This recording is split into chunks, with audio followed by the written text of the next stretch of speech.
Welcome on behalf of the WAGNER Law Group to today's webinar on employee benefits and bankruptcy, kind of where the Bankruptcy Code and ERISA intersect. This is Steve Wilkes, and I'm joined by my esteemed colleague, Izzy Goldowitz from our DC office. We're very glad to be here with you today. This webinar is one of a series that the firm has been doing on employee benefit issues and things to be focused on during volatile economic times or cycles, and clearly we're in one now.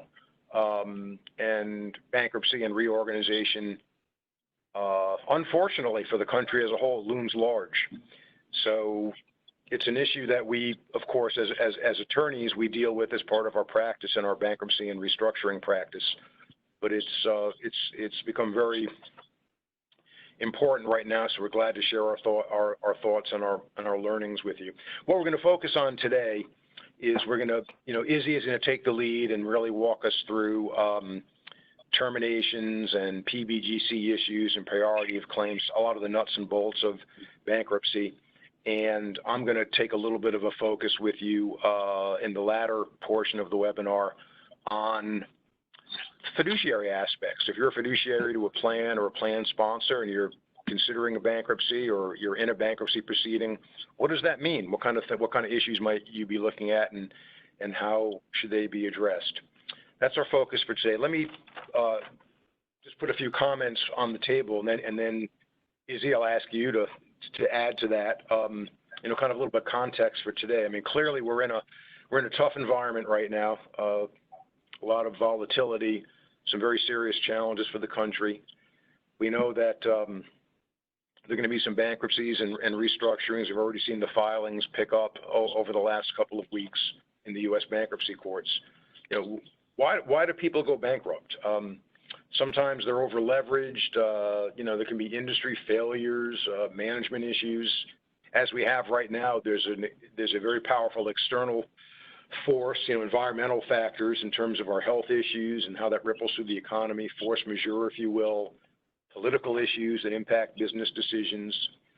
So there's a lot of things happening out there, a lot of reasons why a company might go bankrupt, but sometimes it's also part of a strategic or a conscious decision to preserve and protect value or to maximize value and get a fresh start. And that's one of the things about the Bankruptcy Code. It's intended to be a fresh start and a clean start for people to either liquidate and then begin anew, or to reorganize and to proceed forward. So, you get a fresh start, you get a debt discharge, and that in Chapter 11, you actually, get to restructure your whole balance sheet, hopefully save the job and save jobs for people, save the business. Bankruptcy levels out the playing field, or it creates a hierarchy for creditors. But at the end of the day, you have a debtor or a debtor estate and creditors, and there's a competition. There are competing interests in terms of getting your hands on resources and dollars. How are they allocated? How are you paid back? Where do you stand to maintain some economic equilibrium out of the whole process? So it can be competitive in that regard. The one other point I'll make before I ask Izzy to add to those comments or jump in with his own is just to remind you that, as a firm, we have a bankruptcy and restructuring practice, and the purpose of our webinar today and what we do as a firm at the WAGNER Law Group is focus on the employee benefits aspects of a bankruptcy. That can be defined benefit plans, other retirement plans, executive comp, benefits, if you will, welfare benefits that are addressed and dealt with in the context of a bankruptcy. So, and we also sometimes serve as the independent fiduciary. So our perspective comes from kind of the subset or that special world inside of bankruptcy, which focuses and addresses, retirement issues and other benefits. How that all plays out in the world of bankruptcy law and process. Izzy? Thank you, Steve, and welcome everyone. Next slide, please. So I wanted to say, first of all, that Steve and I come at this with slightly different backgrounds, but if I may say so, we both lived through and practiced through several business and credit cycles, and therefore we have both become, whether we wanted to or not, bankruptcy lawyers. I would say that between us and in the firm, we've worked on both the largest brand name cases, middle market cases, small business cases, and even cases of individuals. You may be familiar with the saying attributed to Mark Twain, though he probably didn't say it, history may not repeat, but it rhymes. So I would say that there are lessons in past down cycles and past recessions for the situation that we're in now. And I'm hoping that in our talk today, we can give you a sense of how that might be. Slide, please. So why is bankruptcy timely? Steve touched on it, and I'm sure it's fairly apparent that our economy is in trouble. But even before, we had a couple of major bankruptcy filings. Dean Foods is one. Why is that? You might say that's a bit of an obsolescence issue in that people aren't drinking milk or eating dairy products the way they once did, okay? Its largest creditor is the Central States Pension Fund, which covers truck drivers, warehouse personnel, and many other trades. It is the largest multi-employer plan in the nation. We will talk about that shortly. And it is a failing fund. So multi-employer plans are kind of restructuring projects in their own right. Similarly, McClatchy, the newspaper media chain, filed bankruptcy in February, and it is a largely pension-driven case. They cite their efforts to address funding of their single employer plan and assert that they have exhausted all options except bankruptcy. That too is an industry, as you know, that is under stress and would be regardless of the current downturn. Another issue that's very timely is bonuses and executive compensation for white-collar employees. It's often a concern for unions given the pay disparity between rank and file and management. And oftentimes these executive comp programs are contested not only by unions, but by state attorneys general, as in the Purdue Pharma case. And a moment's thought would tell you that the issue was, are we rewarding the right people and for doing the right thing? So there's a case that's affected by a public interest. So again, you know, we were hoping to avoid a recession. We hope to avoid a deep one, but just some statistics that might interest you. In the last recession, business bankruptcies filings spiked to about $70,000 per year in 2010, and that was a year and a half into the recession. And personal bankruptcies likewise spiked, more than doubled. So if that's any indication, as Steve said, we will likely see an uptick in filings. Slide, please.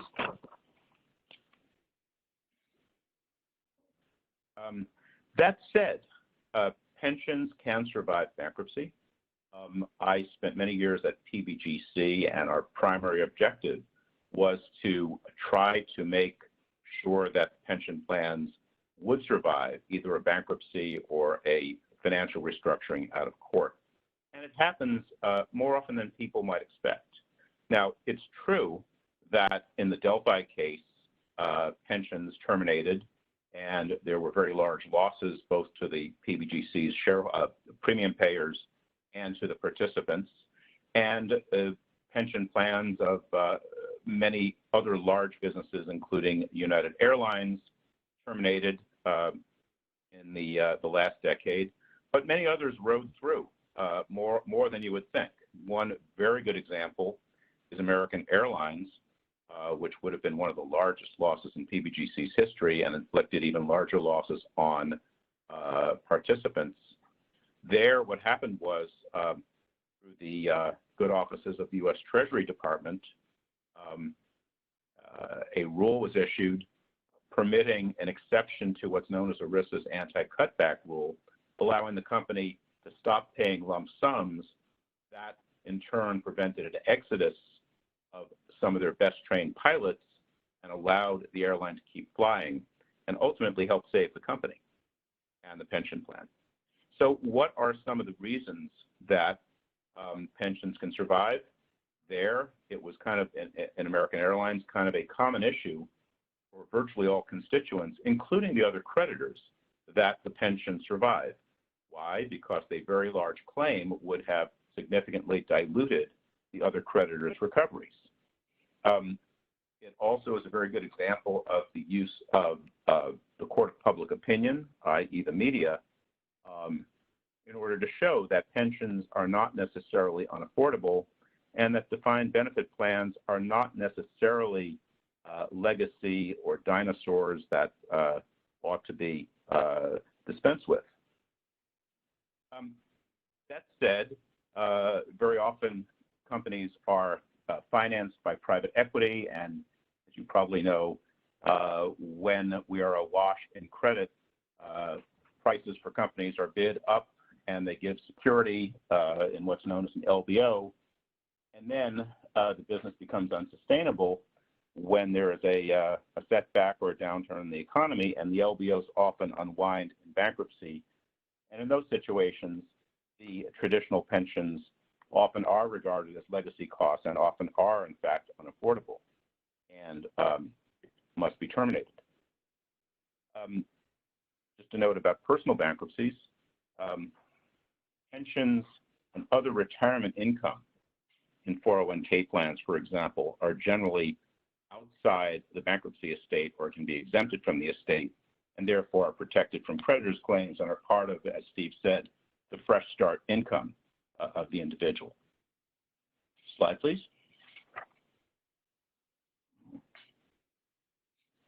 Okay, so the PBGC, Pension Benefit Guaranty Corp., first of all, for those who don't know, what is the PBGC? It's a United States government agency established by ERISA 46 years ago, and it ensures defined benefit plans that would otherwise fail. What is a defined benefit plan? It's a traditional pension plan, typically one that promises a fixed benefit based on final pay and years of service, though there are other formulas, in which the investment risk is on the employer and not on the employee. That is to say, if the money runs short, the employer must put more in rather than cutting benefits. The PBGC has a program known as the Early Warning Program, which polices against undue risk-taking by plan sponsors.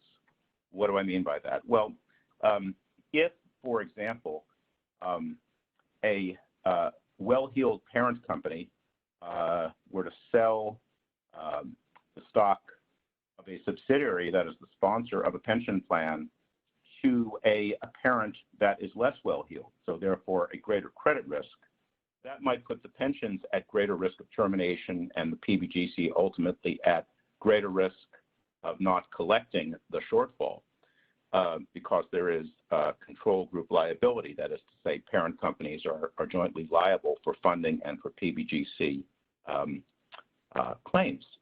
PBGC might therefore intervene and strongly suggest that the departing parent provide contractual guarantees, or that there be security, or that there be advanced contributions in order to shore up the plan and to mitigate the increased risk. But if a plan does terminate, PBGC guarantees benefits that in round numbers is $70,000 a year. It is increased with inflation, and that figures for an unmarried male age 65. It would be scaled up for later ages, scaled down for younger ages, and scaled down for joint survivor benefits in order to achieve actuarial equivalence. What can a sponsor do with a plan, that a DB plan that no longer fits its business or its vision? If the plan is fully funded, it can terminate the plan in a standard termination in which all plan assets are distributed in satisfaction of claims by buying annuities or by paying lump sums. If the plan is underfunded and the sponsor thinks it's unaffordable, it can seek to terminate the plan in what's known as a distress termination. It would apply to PBGC, or in the case of bankruptcy, would apply to the bankruptcy court. And the PBGC may intervene to terminate an underfunded plan and what is usually known as an involuntary termination, and that is what stands behind the friendly persuasion of the early warning program. Now, the CARES Act, the COVID-19 Relief Act that you may be familiar with, provided DB plans with a somewhat longer runway by deferring their minimum contributions that would otherwise be due this year until January 2021.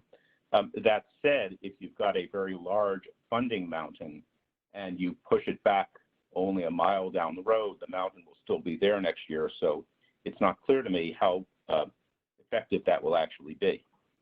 Last, as mentioned, the control group, the sponsor's parent, its subsidiaries, and its sister companies, if you will, are all liable to the PBGC. Slide, please. So continuing, under the heading of PBGC Basics, I've included multi-employer plans because these two are PBGC insured, though they are different and insured under a different program. So multi-employer plans, again, are defined benefit plans. Typically, their formulas are not final pay formulas, but more unit benefit, such as X dollars per year of service across the board. And as the name suggests, they are comprised of more than one unrelated employer, and they are collectively bargained. They're Taft-Hartley plans, sometimes colloquially called union plans.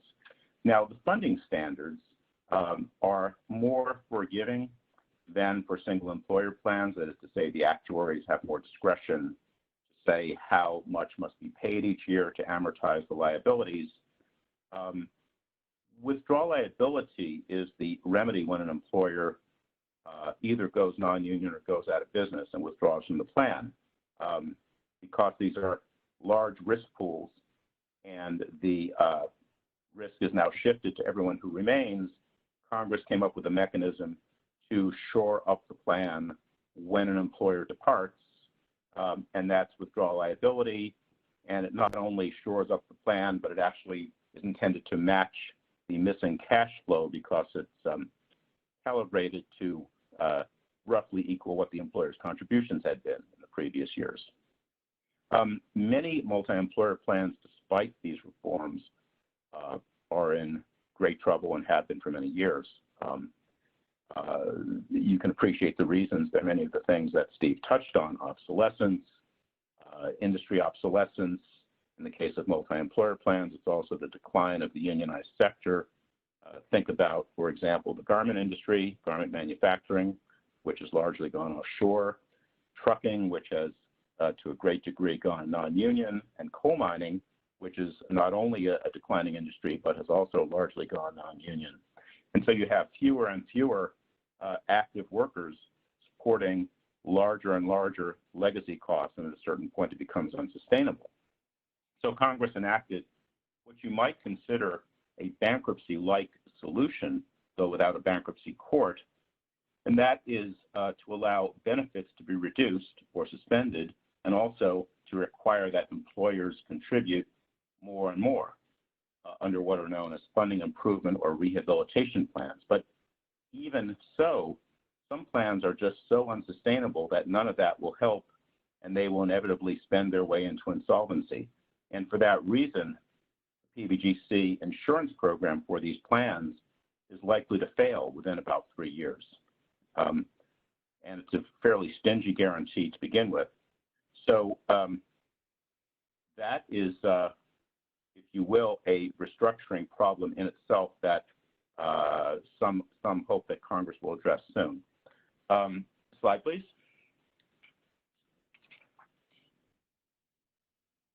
So I think at this point, it's over to you, Steve. Okay. Hey, Izzy, before I continue, can you just, and I know you're going to talk about this a little later, but in terms of the PBGC basics that you just went through, and for the people listening on the webinar, can you just take a minute or two and put it into the context of a bankruptcy? Like, for example, standard termination. Well, we know in a Chapter 7 you're liquidating the business, so you are going to be terminating the plan. In a Chapter 11, the attempt is to reorganize a business, so arguably one is hoping maybe to continue the plan, though it may be that part of the reorganization means, terminating the plan. Can you just take a minute or two and just talk about kind of the dynamic of, being in a 7 or 11 and what that means for a standard or distress termination or the bankruptcy of a withdrawing employer, for example? Just put a little more context around it. Yes, let's do that. Okay. So in happier times, many plans were fully funded or close to or even overfunded. And that's a function of investment gains. It's also a function of interest rates because their liabilities behave like bonds. That is to say, if interest rates are high, values of liabilities are low, and vice versa. Well, we're in a low interest rate environment and have been for many years. And of course, the markets have been quite volatile.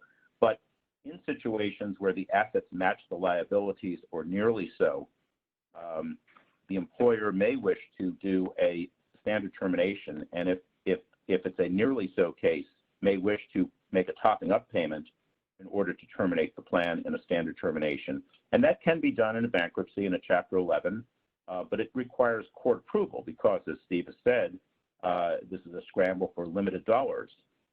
And so there would have to be justification for spending 100-cent dollars, if you will, to buy annuities for former employees. But it has been done and it can be done. A plan may also simply ride through, to use bankruptcy parlance, that is to say, continue unimpaired with the debtor curing any minimum funding delinquencies and emerging on the other side of bankruptcy with the plan intact. And that happens, as I say, very often. And that's because many companies need to clean up their balance sheet or restructure their loans, but are otherwise feasible, viable organizations that can generate sufficient cash flow to continue their pensions.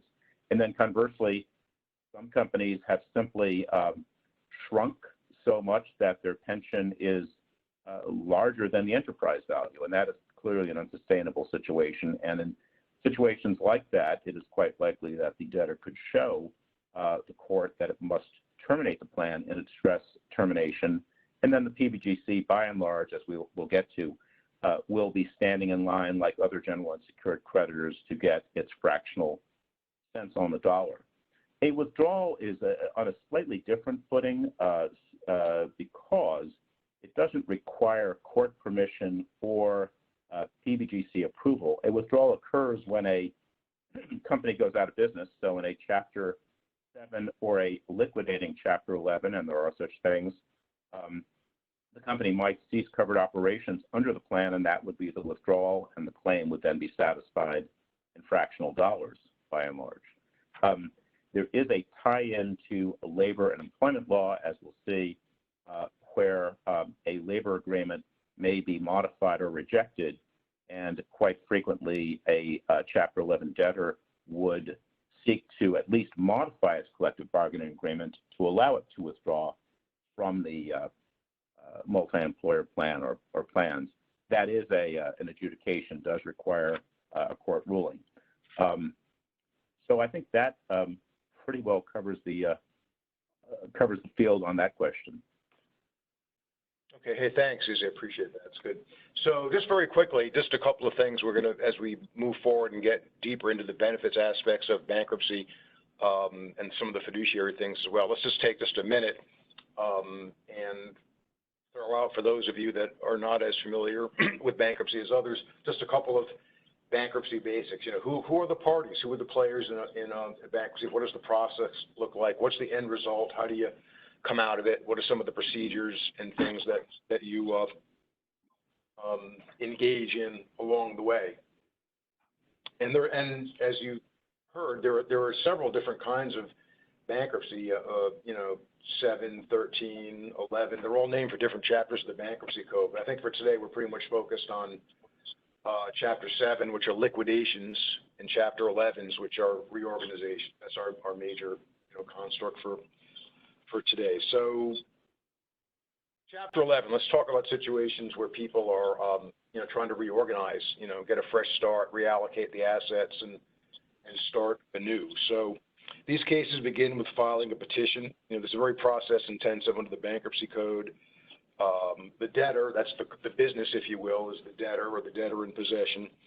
So they're going to, file a petition for relief, but they're going to continue operating the business and keep on doing the things that a trustee would do in a liquidation sense. They're going to operate the business, and there'll be a lot of guidance and review and support, but they're going to operate the business on their own, maybe engage lawyers, accountants, advisors, consultants, what have you. And they have a lot of power as the debtor in possession. One of the magic things that happens in a bankruptcy is the automatic stay. And when you file a bankruptcy, for a period of time, all the judgments and the collection activities and foreclosures and repossessions, whatever it is, they're suspended. And your creditors that are, leaning hard on you, that perhaps are the driving force while you're considering bankruptcy, your lenders and creditors and what have you, they can't pursue anything that arose before the filing of the petition. So, and the stay automatically goes into effect. There are certain exceptions to the automatic stay, and then in certain situations, a secured creditor, can get relief from an automatic stay. But that's one of the, I think, advantages, if you will, one of the most powerful aspects of the 11. That everything kind of stops. And who are the players? Well, you have, as I said before, you have the debtor, or the debtor in possession. That's the subject of the bankruptcy case. And under the rules of the Bankruptcy Code, there's the U.S. trustee kind of carries out the administrative functions of the case, and they kind of ensure that the debtor in possession is following all the requirements of the code. A trustee will really take charge on a liquidation in the 7, depending on the case. On an 11, they'll have more or less power. There could also be a bankruptcy examiner.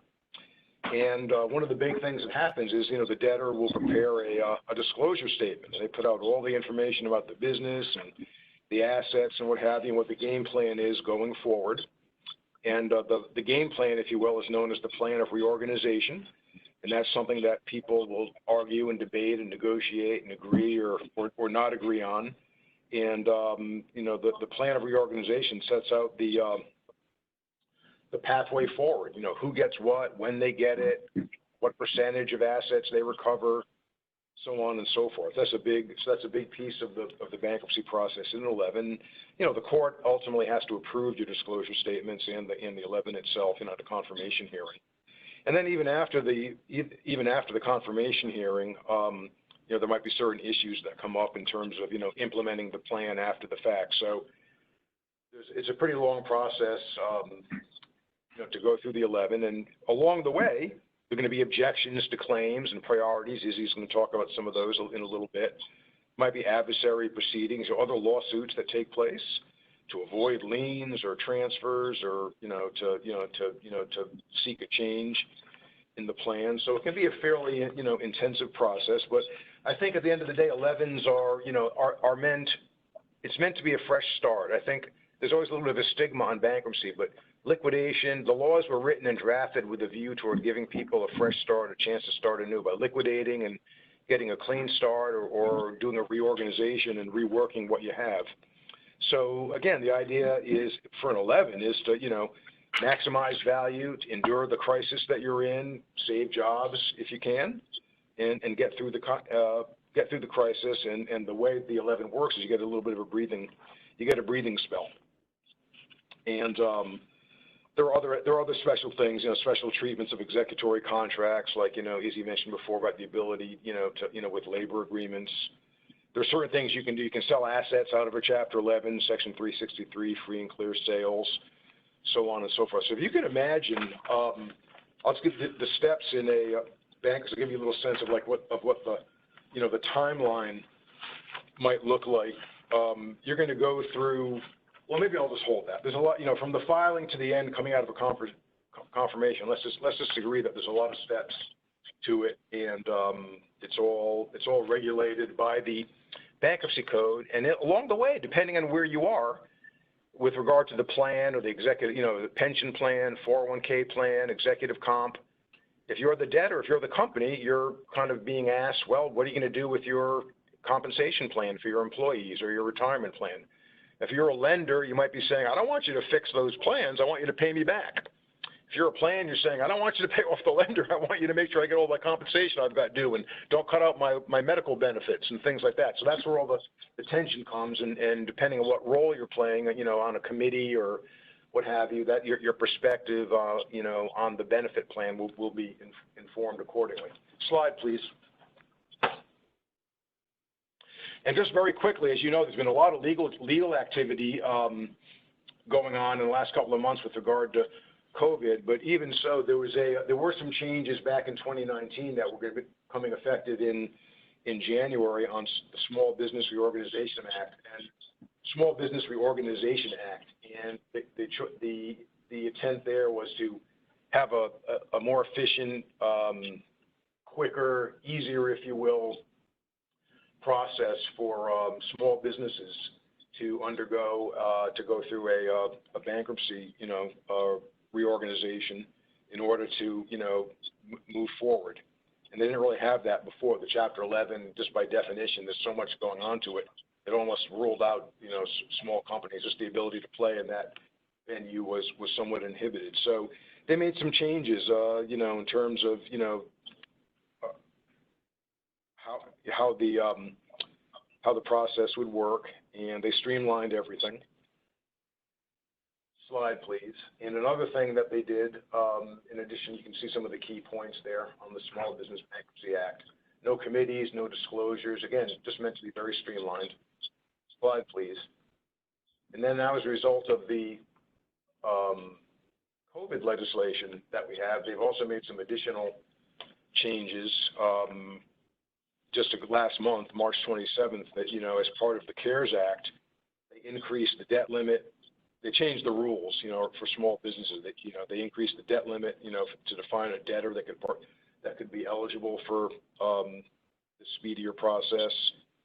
And they did away with the absolute priority rule, which means that debtors don't have to comply with this rule that mandates that, unsecured creditors have to be paid in full before equity owners are entitled to retain their interest.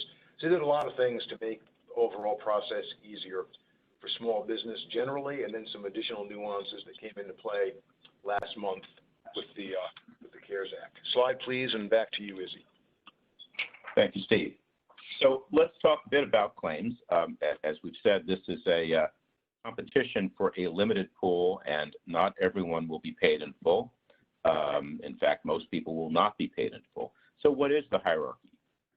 Secured claims are a type of property interest and generally will take first up to the value of their collateral.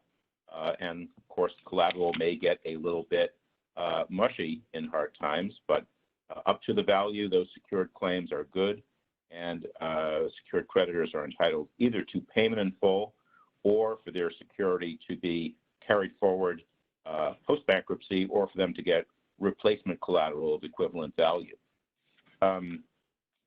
Pension claims, employee benefit claims, would rarely be secured claims. There are a couple of situations in which they might. The PBGC does have authority to perfect liens on behalf of plans where minimum funding contributions of more than $1 million have gone unpaid. And those are very powerful liens, like all other perfected statutory liens. They are virtually unshakable in a bankruptcy, although other liens might be vulnerable. For that reason, we often find companies faced with an impending funding lien to file bankruptcy ahead of that if they can't otherwise resolve it. Unions, oftentimes, if there are pre-bankruptcy workouts in which unions make concessions, oftentimes there will be security to back up those concessionary bargains, such as pensions or health benefit claims. Next, there are what are known as administrative expense claims, or the cost of administering the estate, which by definition are those that arise post-petition during the administration of the bankruptcy estate. They include taxes that arise post-petition. They include wages, salaries, commissions, and similar amounts, and under fairly recent amendments, back pay under the National Labor Relations Act or other similar laws, which might include, let's say, the WARN Act or the state versions of the WARN Act, where people are laid off post-petition, even though the damages might actually include some pre-petition periods. And there's always some potential legislative activity in that area. As is also true of priority claims, which has become a little bit of a Christmas tree of goodies for various interest groups. But first and foremost, not surprisingly, in an individual case would be domestic relations obligations, alimony, and child support. I'm not giving you the whole list, but relevant to these cases that we're discussing would be wages, salaries, commissions, and related amounts, which would include accrued and unpaid vacation pay, sick leave, and severance. To a limit of, again, it's a limit that increases periodically. It's up to $13,650 per person, and that would be for amounts owed pre-petition. And similarly, there's a similar employee benefit plan contributions priority, which comes next, also $13,650 per employee covered, but you first subtract out the amount paid for wages or related amounts to those same employees, and then if there are multiple employee benefit plans, they share pro rata in that pool. Pre-petition taxes come next, and as you probably know, there are quite a few employee benefits related taxes. And then last, you would have general unsecured claims, which is everyone without security or without priority. And as we've said, though sometimes they are paid in full, even with interest, more often they are paid in fractional dollars and perhaps not even in cash, but in reorganization securities. And at the very end, as Steve was suggesting, comes equity, and equity is usually wiped out in the corporate cases, though, as Steve has said, in the small business cases, the owner is entitled to retain the equity, even if he, she, or it is not paying everyone ahead in the pecking order. Flip the slide, please. I'm not going to sort of narrate through the next 5 slides. They're there for your reference, but 6 slides actually, but I'm going to just kind of give you the overview. What are PBGC's concerns in a bankruptcy? What are the concerns of other creditors? What are the concerns of the debtors and their lenders? And then what are some of the potential outcomes in this crucible that we call Chapter 11 bankruptcy, which is a process designed to give a fresh start and designed to force consensus. Well, the PBGC, first of all, does not like being surprised and would typically be noticed into the large cases on the very first day. In fact, would probably be given informal notice before the case is filed so that it can be heard on the very first day, where a lot of important things happen, including debtor in possession financing and approval of continuation of wages and benefits, or at least permitting the debtor to do so in its business judgment. Following soon after is appointment of a creditors committee, and the PBGC, not many government agencies are authorized to do this. PBGC is one of the few who may sit on a creditors committee and frequently does. Being on a creditors committee just in general is a way for significant creditors to be in the loop and to be well informed. It carries with it, of course, a fiduciary obligation to serve the creditor body and not your parochial needs within the confines of the committee. But the committee, in addition to the U.S. trustee, is the principal watchdog over not only the integrity of the process, but also in making sure that general unsecured creditors get their just due. So what else would concern PBGC? It would want to prevent unwarranted terminations. If it's a close case, whether the debtor can afford the plan, PBGC might be expected to object to a distress termination. it might, at a minimum, require that the debtor be put to its proof while remaining somewhat agnostic as to what the answer really is, just, again, to make sure that it's done on a proper record and not given the debtor isn't given a free pass. The PBGC would be greatly concerned if its claims were treated as worse than general unsecured, or if it had claims to priority that were not being recognized. And it would have concerns about objections to its claims, as would multi-employer plans, because as you can imagine, the value of a future liability, as I said, is greatly dependent on the interest rate used to discount it, and there is often litigation over that question. And again, because there is control group liability, oftentimes when you have a large corporate empire, you will have scores of subsidiaries, each of which might be liable to the PBGC, might be liable to a multi-employer plan. A substantive consolidation would in effect treat them as one entity, undermining the recovery of those with joint and several claims. And then again, non-debtors who contribute to a reorganization, they might be exiting owners, they might be lenders who have been sued for some species of lender liability, they might be other parties, they might be new, those putting in new money would seek to be released from any possible liability for bankruptcy claims.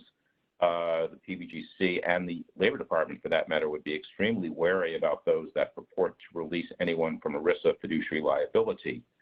Unions, retiree groups would share some of the same concerns, particularly if the union wants employee benefits to remain status quo. So much happens in the first day motions.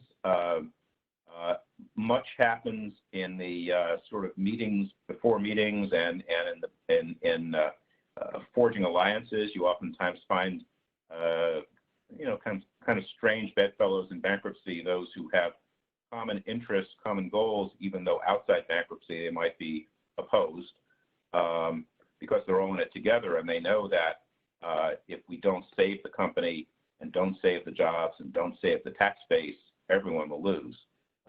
That would include, for example, those who want to retain the company as a customer. Okay, we've touched on Section 1113, rejection of collective bargaining agreements or modification, and know that the same can be done for retiree medical benefits under a provision known as Section 1114. And then we touched upon Section 363, and let me expand on that a bit. That is the so-called sale free and clear of claims and interests. And in its simplest form, it means that the buyer, instead of taking the equity in the debtor and having a continued enterprise, would typically form an acquisition company and buy the assets or those assets that it feels it needs to continue the business, leaving behind assets it does not want, and assuming those obligations that are beneficial to the business and leaving behind what might be considered the legacy costs, and those might include pensions and other employee benefit claims. Hey, Izzy, Izzy, just a quick question. I don't mean to interrupt you. If a plan is terminated one way or the other during the bankruptcy, what are the rules, if you will, for the ability to start a new one, a follow-on plan, so to speak? Sure, right. Well, the PBGC has long, real good question, Steve. PBGC has long opposed what they would call abusive follow-on plans, not all. So, of course, if you were an employee, particularly a union-represented employee, and your plan was terminated for a good reason, let's say it was unaffordable, you would say, well, what am I going to get to replace it? Will I get a 401k, assuming I haven't already gotten one? Might I get another type of defined contribution plan? Might I, in fact, get a mirror DB plan, one that starts fresh with no past service overhang, but that would make me whole for the benefits that I would have earned under the old plan? Or that might even make me whole for benefits that I earned that were above the PBGC guarantee. And the rule of thumb is the richer that it is and the more the closer a plan comes to replicating what had existed under the old plan, the more PBGC would say, we've got a moral hazard problem here. Because if you can get your benefits replaced while the employer turns its plan over to us to be paid for by our premium payers, that is, the employer's competitors, well, then what reason would employees and unions ever have to resist termination? So it's a kind of a public policy insurance type concept. The PBGC feels so strongly about this that they took the issue to the Supreme Court in the first LTV bankruptcy and won. So that's out there as a warning. That said, these shoals can be navigated, but it requires, I would say, some great insight and professional support, not only of lawyers, by the way, but also financial advisors and actuaries. And I think people should understand that just, plan assets are not part of the estate. They're not part of the bankruptcy estate. They're generally excluded, pension trust assets. So the things that the PBGC is looking for, or people, the money in play, the competition is about, I suppose they're looking for, unpaid and past due employer contributions, PBGC premiums. They're looking to maybe close the gap on unfunded liabilities, but the assets that are in the plan are outside of the bankruptcy estate, typically, in almost all cases, correct? That is correct, right. Okay. And even in individual cases, as we'll see shortly, if they are not outside, they may be exempted, right. But at the election of the debtor. So what does everyone want in a bankruptcy? As I've said, most people, and I would say most bankruptcy judges, want to preserve businesses, jobs, the tax base, communities. It's a very worthy objective.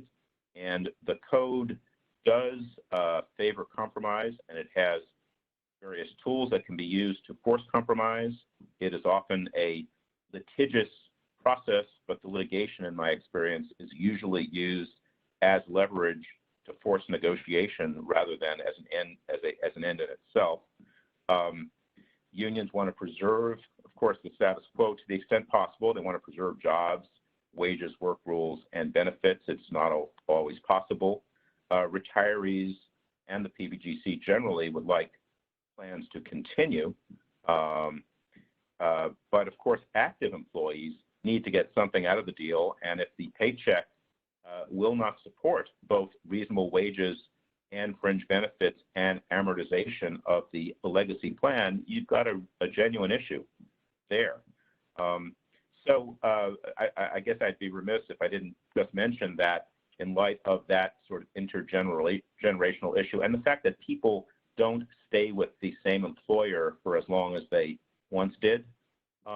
There are, in fact, people may not have an employer. They may be in the gig economy increasingly. There is a great push legislatively to come up with new retirement vehicles that might even be, to some extent, bankruptcy-proof. But that remains to be seen. So if we could, slide number 17, please.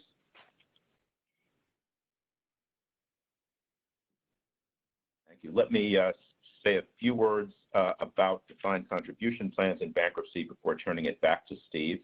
So a DC plan, unlike a PBGC covered plan, is usually terminable at will under what we call the settler functions doctrine. There is no external limit on that unless it might be one that's bound by a collective bargaining agreement or an employment contract.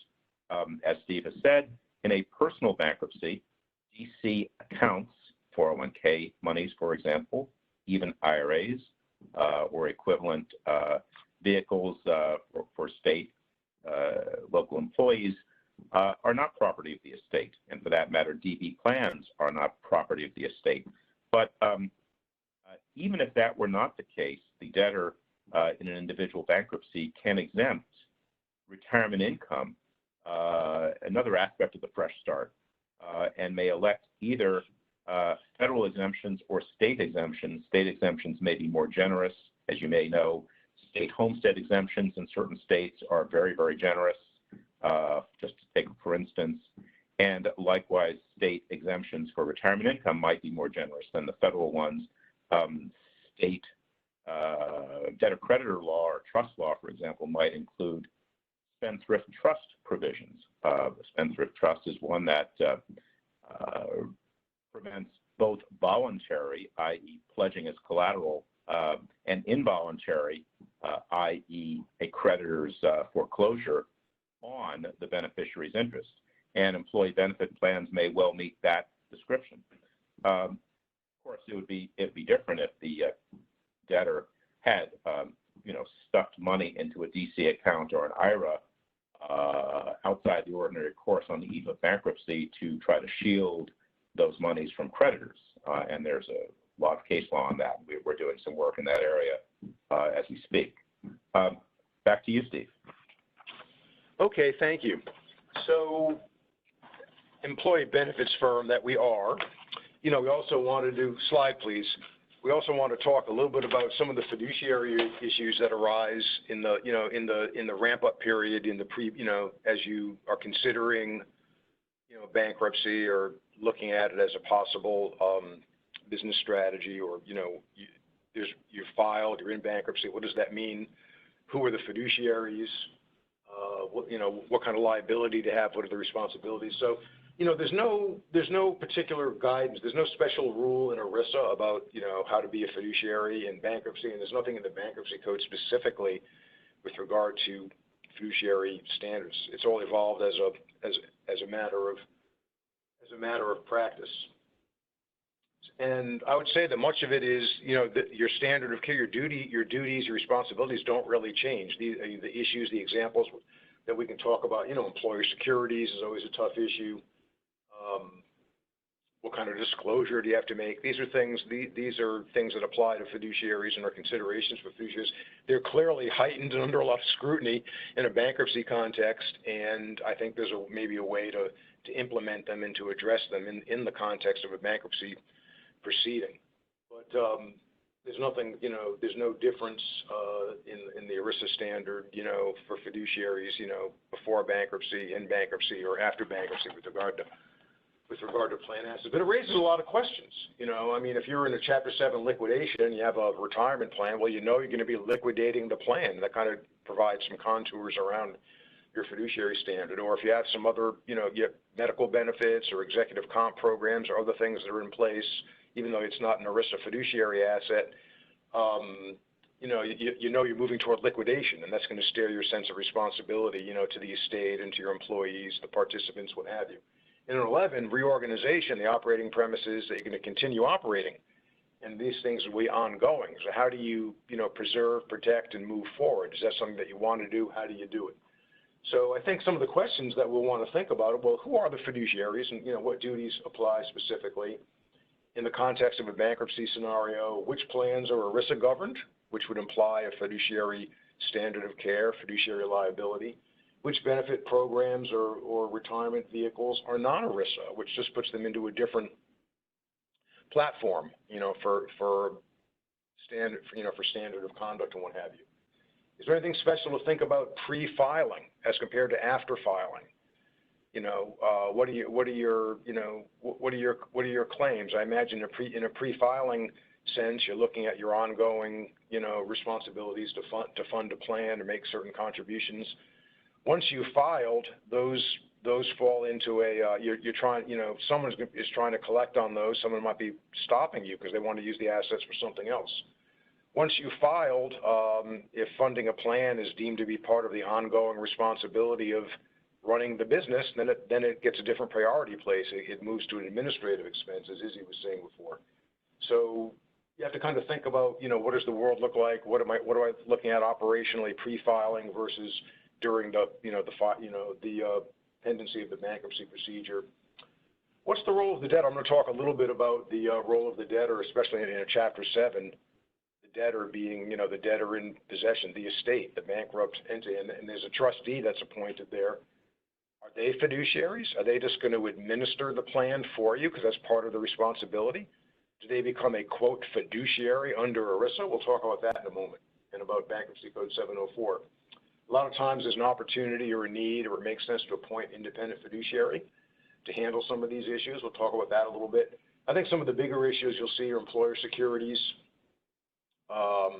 and also the tension, at least with regard to plan assets. Am I doing this with my corporate hat on as an officer or executive or director of the company? Is it a set law function?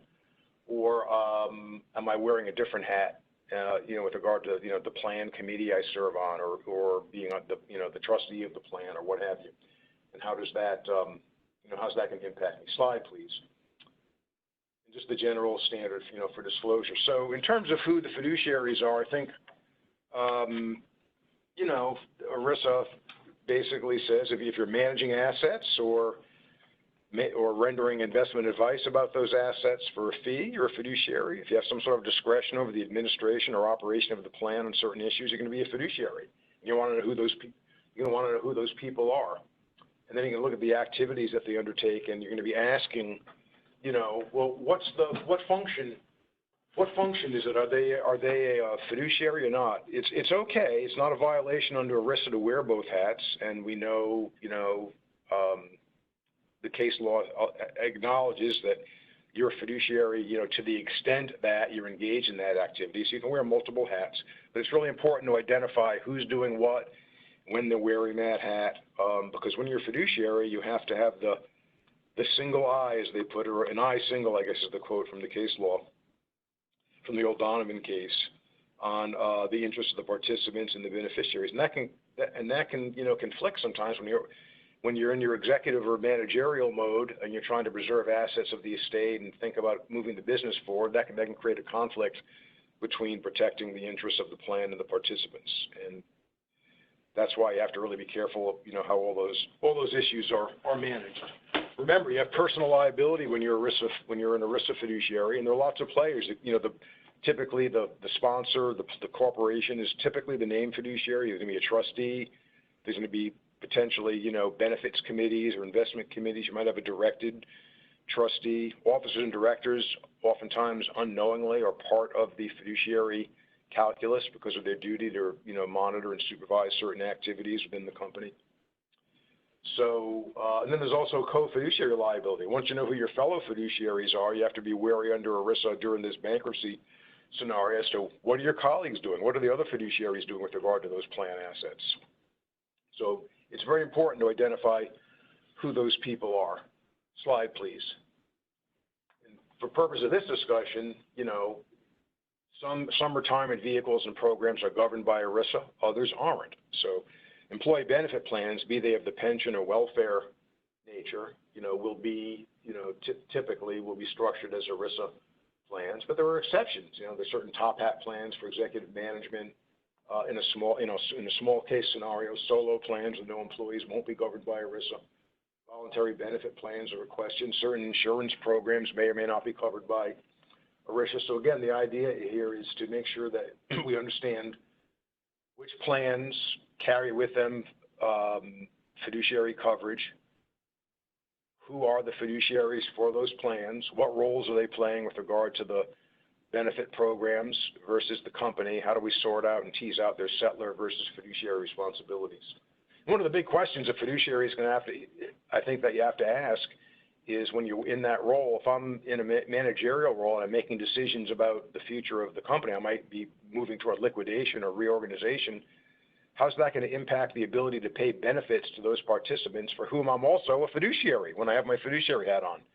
So there's some very tough issues there to navigate that people need to be mindful of. Slide, please. I just want to talk for a moment about Bankruptcy Code 704. So it used to be really unclear what a Chapter 7 trustee was responsible for with regard to, at least with regard to ERISA-covered plans, because these plans, as Izzy mentioned before, the assets themselves aren't part of the bankruptcy estate. So, typically the bankruptcy courts have said, well, trustees, you're not supposed to administer those plans. They're not part of the estate. But there were a lot of problems around that, and the DOL wanted to make sure that someone was looking after these plans and the plan participants, at least administratively. So they changed the law, and they added Bankruptcy Code Section 704A11. And in that section, they say that a Chapter 7 trustee is going to be, shall continue to perform the obligations required of the administrator. So if at the time the case began, the debtor or an entity designated by the debtor is the administrator of a plan, the trustee is supposed to continue to perform that role.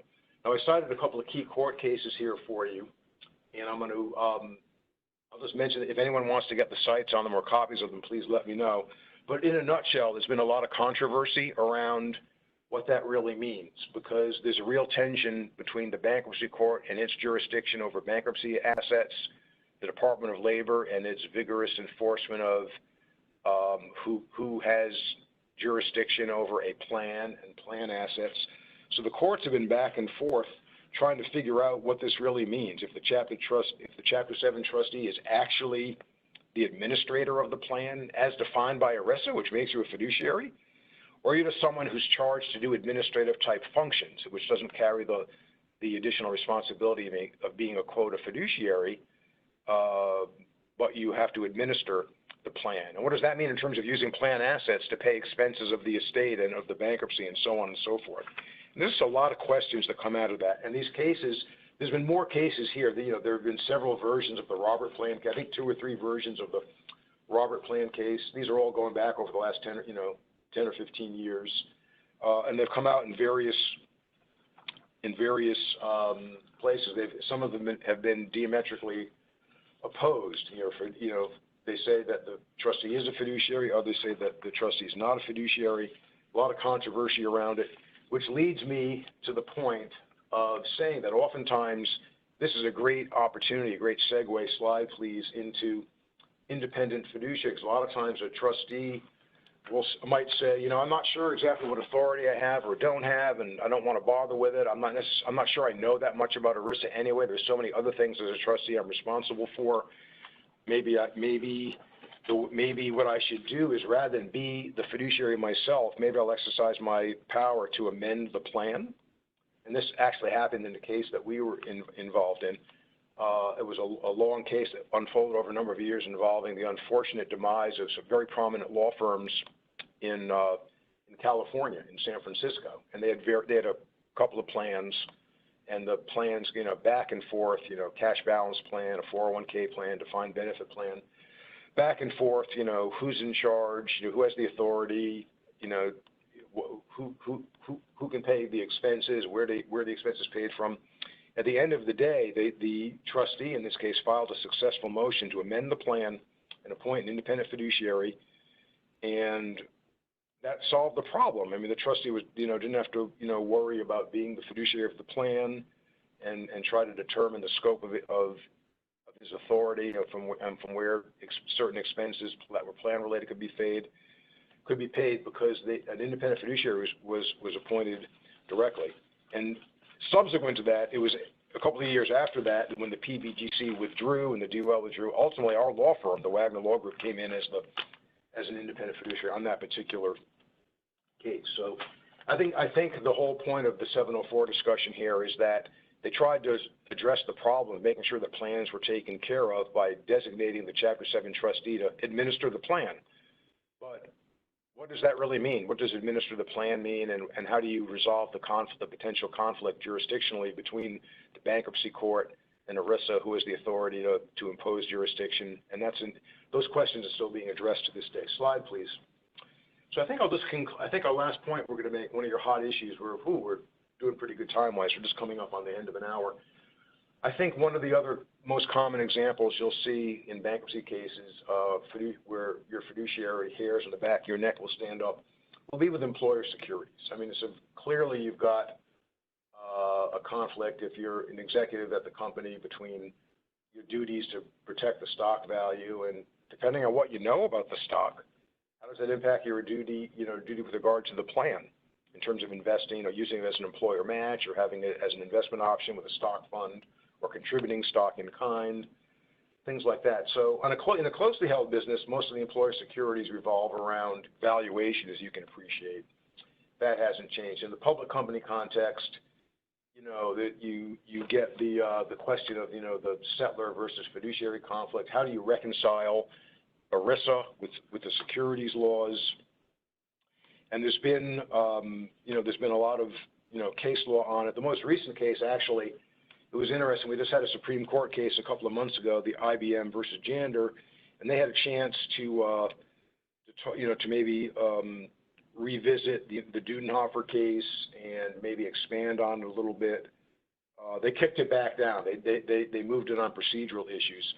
But I think that the real issue there is, to what extent does the federal security law require you to make disclosure? Are you able to shield your ERISA fiduciary liability from that? Or conversely, to what extent does the ERISA fiduciary law require you to maybe step away or walk around your securities law obligations? These are all issues that are still being decided, and we will continue to monitor them closely. But again, a lot of times on an employer securities case, you'll see a separate an independent fiduciary or separate legal counsel stepping in to provide an independent point of view in the forms of legal opinion or fiduciary advice. So that's how those issues are handled. And that's one of the issues that you need to think about. And the Bankruptcy Code, by the way, is quite clear. This is a general proposition that debtors need to have they need to be very mindful of their responsibilities to the bankruptcy estate, and they should have independent counsel to support themselves on that, and the other players at the table, creditors, management teams, plans, employee groups, unions, whoever they are, whoever has an interest in that bankruptcy discussion should have their own separate point of view and their separate representation. So that's where we are. I hope that gave you a good sense of some of the pecking order of the claims, how different plans might have a place in the bankruptcy scheme, different priorities for claiming contributions and so on and so forth, fiduciary duties. We really appreciate your being here with us today. Izzy, do you have any final remark you want to make as we thank our listeners and wish them well? Thank you, Steve. I would only say that unfortunately, these are hard times, and unfortunately, I think we will see more bankruptcy. So I think it's important for all folks in businesses and all professionals just to be generally conversant with bankruptcy, and for our audience to be familiar with some of the employee benefit implications. So I hope we've given folks some insight on that. Sure. Well, please feel free to contact Izzy or I with any questions you have, and we hope all of you remain safe and healthy with your colleagues, friends, and families. And thank you very much for participating today, for joining us. We appreciate it. Thanks, everyone.